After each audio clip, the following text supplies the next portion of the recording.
Murag dag panimalos man siguro ning imo kay katong panahon nga naa ka diha ilalom sa Duterte administration gitanggal man ka kasi mo kag lamirda. Ay, No? Murag dag panimalos sad ba? Eh, magtulo na kuno kabuan mga higala. Sige tulo kabuan nga tong niaging dito man to mga higala si Sara naglakaw-lakaw sa Jensen Sarangani man to nakalabay nga mga adlaw. Ang simana. Nya tulo ka bulan na kuno dito may galas gawas na po ni ilang style, no? Grabe. Ilang ato na may galang madiskubrihan taon-taon. Anyway, paminawon sa nato ni mga higala sa Ridon. XFM Katropa. I think the Vice President has a violent mind. Hindi ba? She's being prosecuted today on threats. Okay. The Stop. last thing I...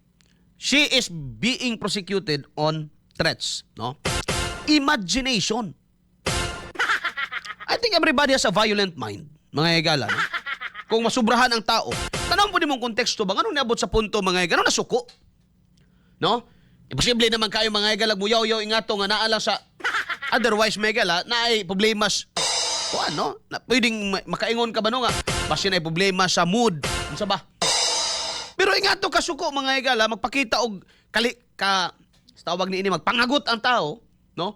There must be something nga naka-trigger niya. Pangutan ang konteksto unsa man to? No? Unsa man to yung naka-trigger niya? Ano niabot siya ato mga higala nga kuan ba? Pero labaw tanan mo ang atong pangutana, kada bang giplano na hitabo ba?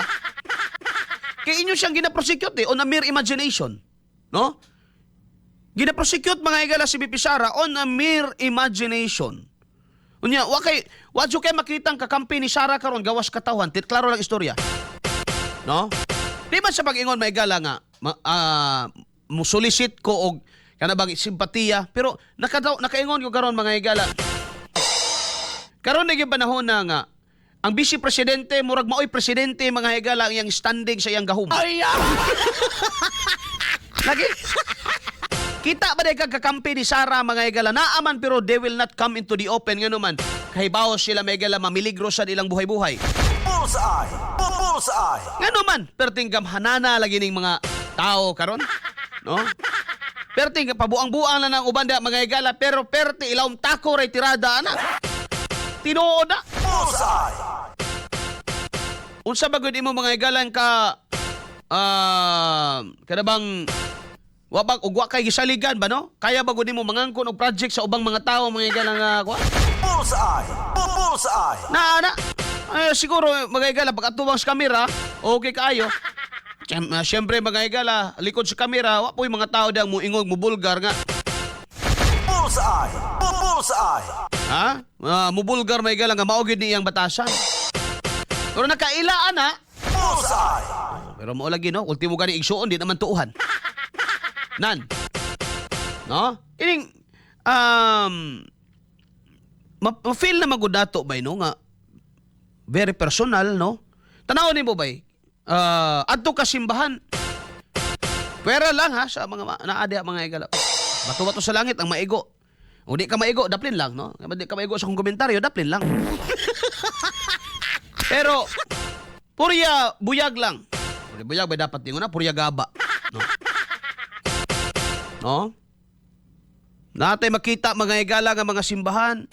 Okay naman na nga you will take side. Pero ano, inyo man po na simbahan, matay mahimo dia.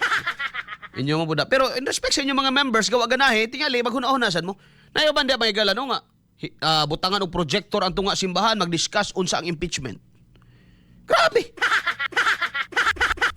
As if people, ang mga tao wa kaila may galag unsa wa kahibaw unsa impeachment. Yung na gyud mo kabugo sa mga Pilipino, no? Mga naa simbahan, obispo, pare. No? Tuatanan mga higala, dapig kang BBM. Against Sara. Naa sa gobyerno, samot. Politiko, samot. Itudlo sa inyong mga kamot, mga higala karon ang mga politiko nga ni barog mga higala sa vice presidente. Pipila lang. Pipila lang mga kaigsuunan. Bullseye. Bullseye. O purya buyag, sila nga mi barog. Tanan may higala na mga kasong gi atubang. istorya. Yes. Kanto mga higalang wala nag-apil-apil. Nya, ang uban gani ni dapig pag dito speakers. Tanawa daw nabay mga kaso. Wala. Ang mga kaso na. Bullseye. Bullseye. Progresibong pundok, asa man ron. Kinsa sila against Sara, no? Ngano di ba sila ditong BBM? Ngano di sila mo against si BBM? Ayaw kay murag karong panahon na buhi-buhi taan eh. Diba? Gitabangan. No? Mga political analyst kunuhay nga mga bright. Bright pa imo. Isa pa, no? Mga naa sa akadim. No? Asa tanan mga higala ang ilang punteriya kang Sara Duterte. Ngano? No? Tungod ba sa inyong ginaingon nga dunay irregularity sa confidential funds? And karon inyong ginatrial ang tao based on a confidential fund nga gigastos bangko, gigastos lamisa, gigastos tambal, gigastos tabang sa pobre. Bullseye. Kung mao na impeachable offense sa inyo, to hell with this nation, mga higala. Diba? Kamo ang nagpababa. You politicize. Grave threat. Mga higala, ground po impeachment. Ha? Ang gina-contemplate mga higala sa atong konstitusyon, tag-as nga mga crimes. Oh, gibutangan na lang unta nila crimes in general kay para pati pagmarites. Di ba? Nag-set og high bar unta ang impeachment mga higala, dili lang kay kung hulga di ay ta. Ika-impeach na din nato na impeachable offense na din na siya mga kaigsuunan. Nya katong hulgaan ni Sara Maygala mas delikado pa. You know what they're trying to establish? Kanang ingon ni Ridon, Sara has a violent mind. Unsa may konklusyon na therefore he is or she is capable of doing what she mentioned in the video. Mo na ilang gusto ipaabot eh. Kana? No? I think the Vice President has a violent mind. Ganong ingana ang tirada ni Ridon. Kaya gusto nila ma-establishar nga si BP Sara capable nga mubuhat adto. Mo nang ipakita na video o nanumbag. Tanan tao capable of violence. Klaro istorya, big latisting. Ang pangutana, ngano niabot man sa point ato may galang nga ato siya kasuko. No? O nga niabot mo karon sa point may galong nganong ingani gihapon siya may galang kakaligot-got aning gobyerno ha. Sige kuno baylo mo, ikaw kuno'y anak. Unyag imong amahan dakpon ipadala magahigala og nasod nga baniyaga. Unya ang mudakop mo'y nagsaad kaniadto nga we will not cooperate with them. Unya mao'y nagsugo karon nga dakpan ninyo na. No, we will cooperate. Kay mo na ikuan sa ICC. Dili ba ka maligot-got ana mga higala? Magkatawa lang ka. Delikado na. Bullseye. No? Tanawa daw ninyo. Oh? Now, balikan na to ni mga higala ning sa impeachment. Nga unta mag-set untag high bar ba? No? Sa mga kaso. Dili lang kay kung siguro mga higala nag-atubangay ito sila ni bunot og pusil si Sara, gitiunan mga that's another thing. No? Si BBM. Nagatubangay sila unya matdiha gyud atubangan mga higala ni BBM giinan. Dili lang kay kanang mga tawag ani mga synonyms kundi kadto yung exact word patyon ta ka. Ano ba? Nagatubangay sila may galaw niya patyon ta ka. Karon ka, no? Actually mas ngilingig pa mga higala ang mura magbasbugat pa ang sitwasyon nga ang silingan nagdagsundang unya sulungon ang iyang silingan kay birahan gyud. Basbugat pa to. Kay saan ni may galang nagvideo gumikas ka suko. Niingon lang kung ako mamatay. Do tablaran ni ingon ba? Kung ako mamatay kalagon ta gyud mo.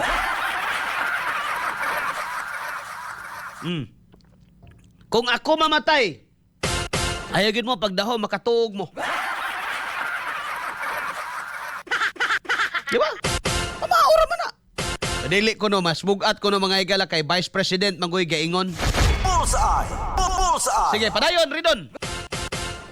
I think any person being investigated on threats to do would be to talk about threats, no? At yun exactly yung pinag-usapan na naman po niyang muli. Yung pong contracting a killer for 5,000.